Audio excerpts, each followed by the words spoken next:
Amin. Puji Tuhan. Ya. Salam untuk kita semua. Shalom. Ya, puji Tuhan meskipun hujan, kita bisa tetap beribadah kepada Tuhan, memuji, memuliakan nama Tuhan. Ya, bersyukur atas hari baru yang Tuhan berikan kepada kita, anugerah yang baru, dan berkat-berkat yang baru pula yang boleh Tuhan berikan atas kita. Baik, saudaraku yang diberkati Tuhan, pada pagi hari ini kita akan bersama-sama diberkati oleh firman Tuhan dalam Yeskiel pasal 4. Mari kita buka bagian Tuhan, firman Tuhan ini bersama-sama. Yeskiel pasal 4. Ya. Kita akan membaca beberapa ayat. Kita pertama akan membaca ayat 1, 2, dan 3. Ya. Yeskiel pasal 4 ayat 1 sampai 3. Ya. Mohon dengan penuh kasih Kak Mama Andika boleh membacakannya untuk kita.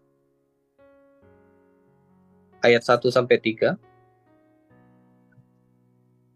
Ya. Yeskiel pasal 4 ayat 1 sampai dengan ayat 3 dengan perikop lambang pengepungan kota Yerusalem. Engkau anak manusia, ambillah sebuah batu bata, letakkan di hadapanmu dan ukirlah di atasnya sebuah kota, yaitu Yerusalem.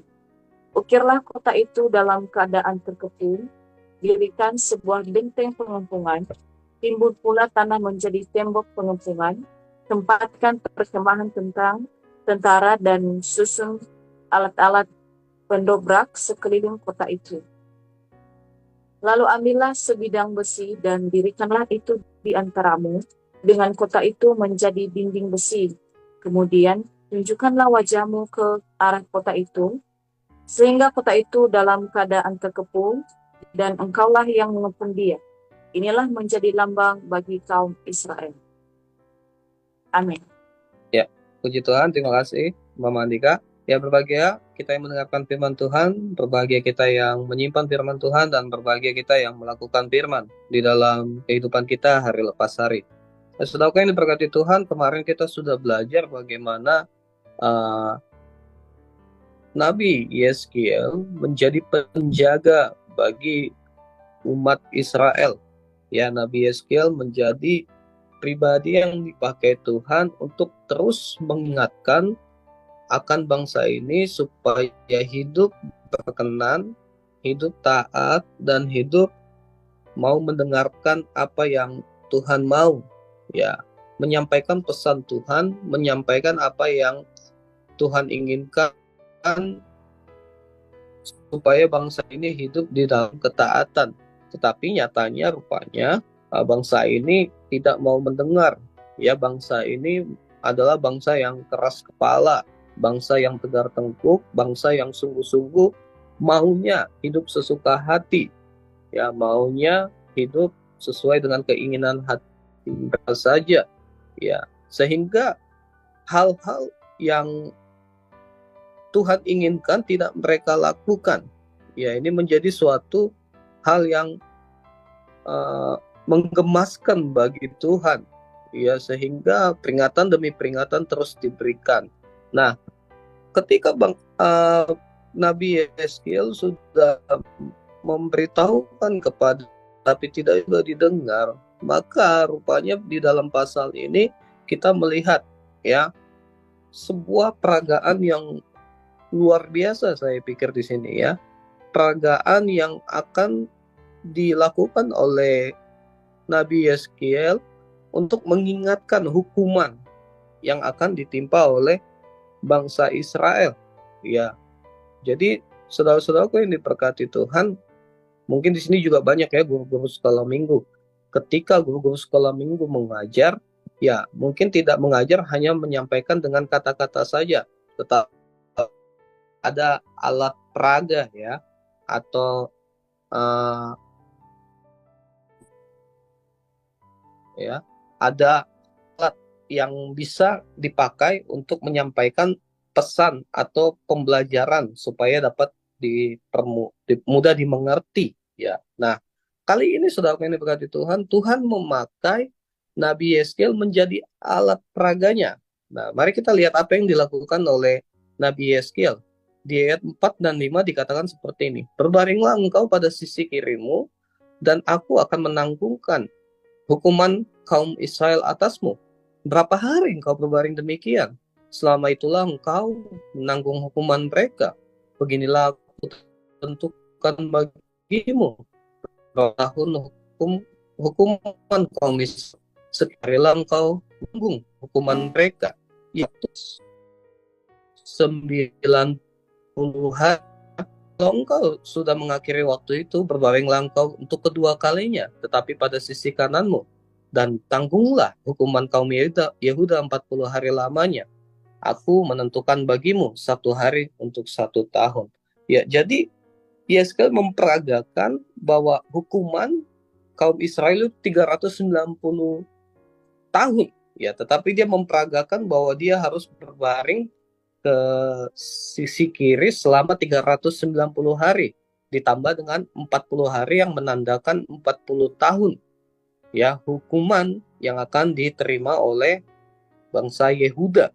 Ya, saudaraku yang diberkati Tuhan, ketika saya membaca ini saya membayangkan ya bagaimana ketika kita harus berbaring 39 hari ke sisi kiri.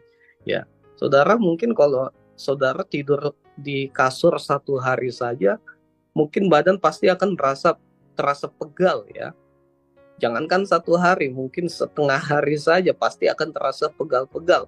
Ya, tidak enak, pasti tidak nyaman. Ini bayangkan saudara, 390 hari ya, ditambah 40 hari bonusnya itu ya. Jadi 1 tahun lebih itu kira-kira ya. Bagaimana Yeskiel harus memperagakan ya hukuman Tuhan ini atas bangsa Israel. Nah, nanti kita akan lihat apa dan bagaimana respon Yeskiel. Lalu di ayat 7 dan 8 dikatakan, tunjukkanlah wajahmu kepada pengepungan Yerusalem dan kepalkanlah tinjumu kepadanya dan bernubuatlah melawan kota itu. Lihat, aku akan mengikat engkau dengan tali sehingga engkau tidak dapat berbalik dari sisi yang satu ke sisi yang lain sampai engkau mengakhiri waktu pengepunganmu itu. Ya, jadi Tuhan benar-benar mau memakai Yehezkiel menjadi alat peraganya, ya, memakai Yehezkiel menjadi alatnya yang luar biasa. Nah, mungkin kita bertanya, bagaimana dengan makan? Bagaimana dengan minum? Nah, kita di sini bisa melihat satu hal yang sangat-sangat luar biasa ya. Mungkin secara manusia kita pikir ini adalah sesuatu hal yang jijik. Tetapi kita lihat di sini bagaimana respon Yeskiel. Ayat 9 dan 10. Selanjutnya ambillah gandum, jelai, kacang merah besar, kacang merah kecil, jawan, dan sekoi, dan taruhlah dalam satu periuk, dan masaklah itu menjadi roti bagimu. Itulah makananmu selama engkau berbaring pada sisimu, yaitu 390 hari. Dan makananmu yang harus kau makan akan ditentukan timbangannya, yakni 20 sikal 1 hari. Makanlah itu pada waktu-waktu tertentu. Air minum pun bagimu akan ditentukan, 1/6 him banyaknya, minumlah itu pada waktu-waktu tertentu. Ayat 12, makanlah roti itu seperti roti jelai yang bundar, dan kau harus membakarnya di atas kotoran manusia yang sudah kering di hadapan mereka. Ya, saudaraku yang diberkati Tuhan, makanannya pun diatur, minumannya pun diatur. Ya, mungkin secara manusia kalau kita menjadi Nabi Yeskiel, ini Tuhan perintah macam apa ini? Ya, ini hal seperti apa yang harus saya lakukan? Masakan saya harus melakukan hal-hal yang di luar logika, ya. Makanan diatur. Kalau kita kan pengennya makan yang enak-enak ya Bapak Ibu ya. Pengennya makan nasi Padang, pengennya makan sate Padang, sate sapi dan sebagainya ya. Tetapi ini enggak, sebagai hamba Tuhan, sebagai nabinya Tuhan atau orang yang memperagakan atau orang yang menyampaikan firman Tuhan, diatur semuanya. Bahkan hal-hal yang terperinci pun Tuhan atur. Nah, mungkin kita berpikir ya Bapak Ibu, bagaimana mungkin ya makanan harus dibakar di atas kotoran manusia, ya. Bapak Ibu jangankan membakar di atas kotoran manusia, mungkin ketika kita melihatnya saja kita sudah jijik ya Bapak Ibu. Ya. Tetapi rupanya saudaraku yang diberkati Tuhan, kita melihat ya respon atau ketaatan yang dilakukan oleh Nabi Yeskiel. Walaupun nanti pada akhirnya ketika dia memasak makanannya, ya, itu tidak jadi di atas kotoran manusia, ya. Karena ada transaksi di situ, ya. Yeskiel mengatakan, Tuhan, saya ini tidak pernah memakan makanan yang uh, jijik atau najis. Dan akhirnya, ya, ayat 15 Tuhan berkata, lihat, kalau begitu aku mengizinkan kau memakai kotoran lembu, ganti kotoran manusia, dan bakarlah rotimu di atasnya. Nah, rupanya saudara diganti, ya. Tetapi menurut saya ini pun juga sama-sama menjijikan saudara, ya. Nah, saudara ini berkati Tuhan, mungkin melihat banyak uh, orang-orang dari luar sana yang mengatakan bahwa kok firman Tuhan seperti ini, kok firman Tuhan sangat-sangat tidak masuk akal. Apakah benar ini adalah kitab suci?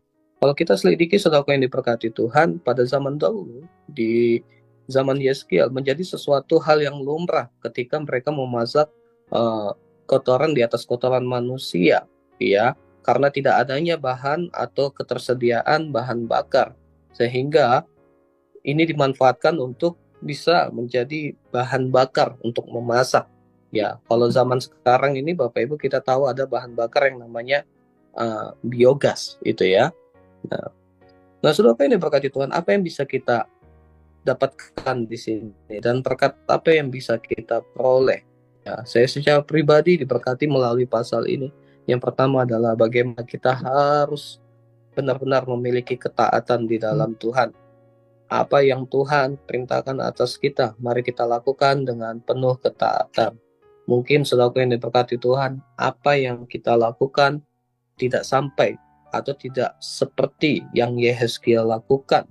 Ya, tetapi marilah kita memiliki hati yang taat, memiliki hati yang sungguh-sungguh bersih di hadapan Tuhan untuk mengikuti apa yang Tuhan mau. Ya, saudara yang diberkati Tuhan, saya yakin dan percaya ketika kita mau taat dan setia, maka di situ akan ada berkat-berkat Tuhan. Amin.